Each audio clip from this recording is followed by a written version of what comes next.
Welcome everybody to Football the People's Game, your home of footballing analysis. If you're a first-time viewer, this is Football the People's Game. Subscribe to follow more of our footballing analysis. Today we'll be talking about the Spanish La Liga and especially their major clubs and their signings ahead of the next season, which is 17 days from now. And before that, we'll be having a recap of last season, especially with Real Madrid and Barcelona. But then we'll be talking about Barcelona and how they were eliminated from the UCL, though they still went on to win a domestic treble, and how Real Madrid performed poorly last season, and at the end of the season, seeing Carlo Ancelotti leave the club with Xabi Alonso coming from Bayer Leverkusen to replace him. Today, I'm having with me in the studio a famous analyst. You all know him. He is Eto'o. So, Eto'o, welcome to Football the People's Game. It's nice having you on today's session. Thanks for having me, Horace. I'm glad to be here. All right, so it has been long since the season ended. How have you been coping without weekends, without football? It's been quite boring, I must say. Staying at home during the weekend, doing nothing, and there's no football to watch. So it has been quite boring for me. So how are you looking up to the next season? How excited are you? 17 days from kickoff. Just can't wait. All right. So today we'll be talking about the Spanish La Liga clubs, especially Real Madrid and Barcelona, and their signings that they have made ahead of the next season. Real Madrid have been able to sign Arnold from Liverpool and also Hughes and other players. Barcelona have been able to sign Garcia and also Rashford from Manchester United and other players as well. So we'll be talking about these signings and what impact they could actually bring into the club. So before that, we'll have a recap of last season's performance from these clubs. We'll be starting with Barcelona. Barcelona last season were at their best, if I must say. They ended up winning a domestic treble, but then the major focus then was that they were eliminated from the Champions League, which everybody thought they were favorites to win. So how did you feel at the time that Inter Milan eliminated Barcelona from the Champions League? Well, I must say it was quite disappointing because considering the form that Barcelona were in last season, I expected them to reach at least the final if they can't go ahead to claim the title. But and considering the fact again that we were 2 goals up with 2 minutes remaining, you think you had one leg in the final already. Then inexperience played in and some other factors, and they were caught sleeping and got punished by the Inter Milan fan. It was quite disappointing. All right. So how were you able to get out of that shock? Because I know that when they came back on and then eventually winning the second tie, you must have been in a severe shock at the moment, at that time. So how were you able to come out of that shock? To be honest, I couldn't sleep that night. Okay. I went home and was rolling on the bed all through the night. I couldn't sleep, because I thought it was only 2 minutes remaining. Yeah. All we need to do at that moment was just delay tactics. All you need to do is to keep possession of the ball, draw fouls, and try to run the time down. But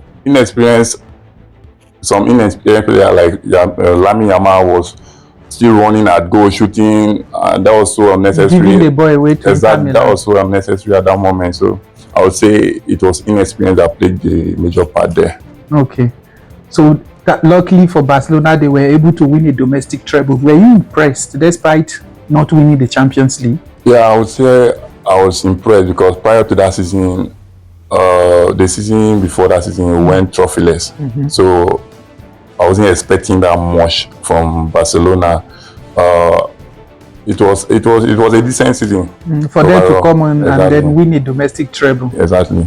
All right, we'll be talking about Real Madrid. Real Madrid last season suffered in the hands of Barcelona in all the ties they met last season, and they played poorly. They went trophyless last season, exception of the Intercontinental Cup that they won last season.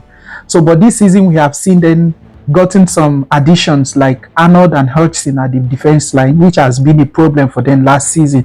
So what do you think these additions will be bringing to Real Madrid and how it could probably solve the problems that they have been having last season, especially also having a new coach in Xabi Alonso? I think the signing that Real Madrid has made so far are great signings with Arnold and Hudson. at that back line, I think they'll have more stability, because if you could see last season, when the likes of their Rudiger went off injured, they became vulnerable at the back, conceding goals unnecessarily. So that's a good addition to the squad. All right, so last season, Real Madrid really suffered at that defense line, especially with players like Rudiger and Alaba. These two players that were supposed to anchor that defense line performed poorly last season.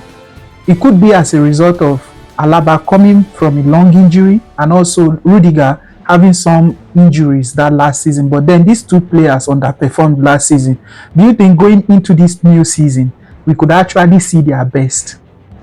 Yes, defensively, yes, I would say, because Hoyson is a young defender that has shown promise, and his ability to transition defense into attack is also one of the major factor, one of his major strengths, I would say. Going to Arnold will, although he's a defender, but will add to Real Madrid offensive play. His creativity and vision and passing of the ball is going to be a key factor to their success next season. Okay, so looking also at Barcelona, Barcelona has made some additions as well. But then we'll be talking about Marcus Rashford from Manchester United coming to Barcelona on loan with the option to buy at the end of the season. So Rashford, we'll be talking about the situation surrounding him that made him to leave Manchester United and coming to Barcelona. Last season, he fell out with the new coach, Amorim, and then he went to Aston Villa on loan, but then returned, and then they are still not in good terms, and that was what propelled him coming to Barcelona. So Rashford, we all know, is a promising guy. He's someone who has come through the academy in Manchester United, performed over the years, but then due to one or two factors behind the scene that we don't know, we have seen how Rashford has underperformed. I don't know, maybe it's as a result of psychological effect of what has been happening around him. So coming to Barcelona, do you think that environment would actually bring the best out of Rashford in Barcelona? Yes, I think so, because he needed to change environment. You could see when he went to Aston Villa on loan last season, he performed better than when he was at Manchester United. Yeah. So I think for me, is a player with a lot of potentials. He just doesn't want to play for Manchester United. You could see it. He was not happy at Manchester United. He doesn't want to play for them. So you don't expect anything good from him playing for Manchester United. But coming to Barca, you could see that he's reformed, like he's happy now. So as a Barcelona fan, I've always liked Rashford from day one, because like I said before, he has a lot of potential. So I'll be expecting a lot from him. All right. So with the addition of Marcus Rashford, there's going to be a lot of problem solving for the coach, considering the fact that Rashford is a winger, and in the wing that he plays from is already occupied by Rafinha, and also he's versatile anyway. He could play from both wings. Exactly. Lamine Yamal is somebody who is unbenchable as a result of how he has stamped himself in that Barcelona squad. And then Robert Lewandowski is a natural 9. So there's no way you can replace Lewandowski with Rashford. So what does that mean for this selection for the coach? You know, having Rafinha, Lewandowski, Lamine Yamal, and then Rashford. I think Hansi Flick is an experienced coach, and managing the squad shouldn't be a problem for him, because he can manage them. He's experienced, so I think he knows how to fix any player in any position better. And considering the fact that, like you said, Rashford is a very versatile player. He can play in the 3 position up front. So for any team to conquer Europe, you must have that squad depth. Yeah, you must have it. So adding Marcus Rashford to the Barcelona attack is a good one for Hansi Flick and Barcelona as a whole. And again, not forgetting, injury is inevitable in football. Injury can also happen, and it can replace the player. So it's a good one for Barca. All right. Looking into the next season, what will be your expectations? Because last season, Real Madrid performed poorly, which have seen them part ways with Carlo Ancelotti, and then making some new signings as well in preparation of next season, because they performed poorly last season. And Barcelona has made a good impression, winning domestic treble. So all eyes are on them. Then Atletico Madrid are still there with some other top clubs in La Liga. So next season, what do you think can actually be the fight next season? With all the signing that Real Madrid has made so far, I think they are still yet to find the missing part of their puzzle, and that's the creative midfielder. A player with the profile of Toni Kross that they obviously lacked last season. You could feel Toni Kross' absence from that midfield last season. So they need that creativity in the middle of the park, because with that with creativity comes fluidity of the attack, because they want to distribute the passes. Camavinga is not that player. Tchouaméni is not that player. Valverde is an attacking midfielder. He's not that player.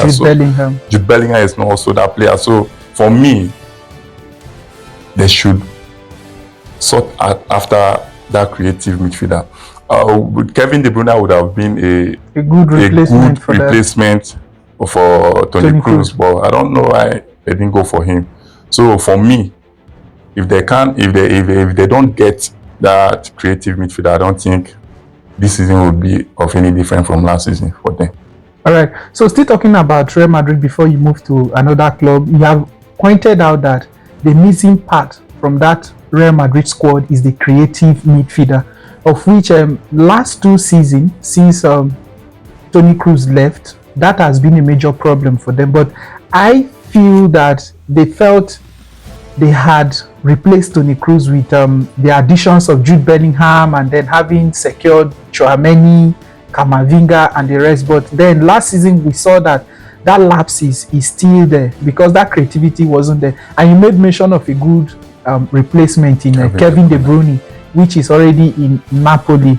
But then who do you think, aside Kevin De Bruyne, in world of football, that could actually pitch in to fix that lapses aside Kevin De Bruyne? I think Martin Odegaard. Martin Odegaard that Real Madrid were impatient with, and then let go to Arsenal. He's got that creativity. Yeah. And also Bruno Fernandes. What do you think? Would Manchester United let go of him? With the right price, I think they would. I don't think. Because I think personally, for me, it's Manchester United. Okay. Without Bruno, there's no Manchester United. Oh, so they wouldn't be willing to let go of Bruno? I don't think so. All right. So still, Real Madrid are likely to still suffer this next coming season. So how about the other clubs like Barcelona and Atletico Madrid?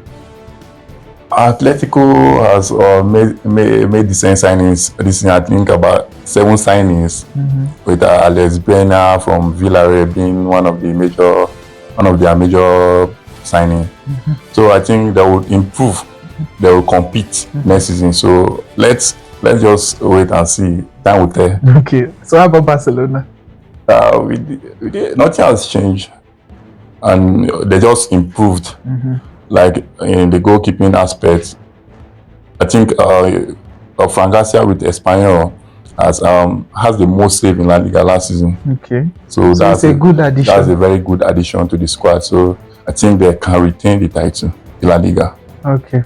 All right. So lastly, before we go, be talking about Lamine Yamal, the young sensation at the Barcelona. He has been given the number 10 jersey, which is originally worn by Messi. Messi, conquered the world with that number. So it is a number that is phenomenal, and it's meant for a phenomenal player. Lamine Yamal, it's promising.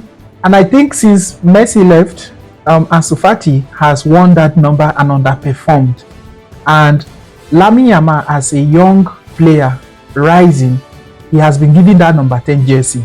Do you think it will have any effect on him, in trying to keeping up to the expectation of that number? It depends on the way he handles it.